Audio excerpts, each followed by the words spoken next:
ในวันที่ 3 มิถุนายน 2025 นี้ห้องว่าการกระทรวงป้องกันความสงบได้สรุปและมอบใบยั่งยืนหน่วยพักปลอดภัยเข้มแข็งนักแน่นประจำปี 2024 โดยการเป็นประธานของพลจัตวาอนุเดชขุนคำรองเลขาคณะพรรคห้องหัวหน้าห้องว่าการกระทรวงป้องกันความสงบมีคณะพรรคห้องว่าการคณะพรรคคณะกรมห้องและพนักงานลักแรงทั่วห้องว่าการกระทรวงเข้าร่วมพันเอกภูรัศมีศรีหาบงศ์รองเลขาหน่วยภาคห้องหัวหน้าห้องการเมืองได้ผ่านบทสรุปตีราคาการก่อสร้างหน่วยภาคปลอดภัยเข้มแข็งนักแน่นปี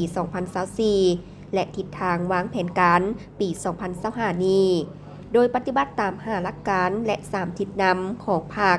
โดยถือเอาคุณภาพเป็นกกเพื่อเพิ่มทวีความสามัคคีเป็นเอกภาพภายในคณะภาคให้นักแน่นทางด้านแนวคิดนำพาสำรวจกวดกา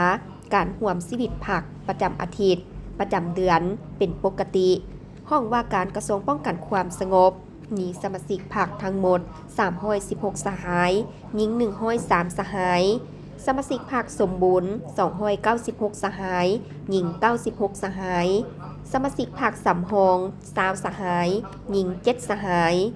การตีราคาแบ่งประเภทสมาชิกผักสามารถคัดเลือกได้สมาชิกพรรคแข็ง274สหายหญิง92สหายสมาชิกพรรคกลาง1สหายมีหักฐานพรรคทั้งหมด8หักฐาน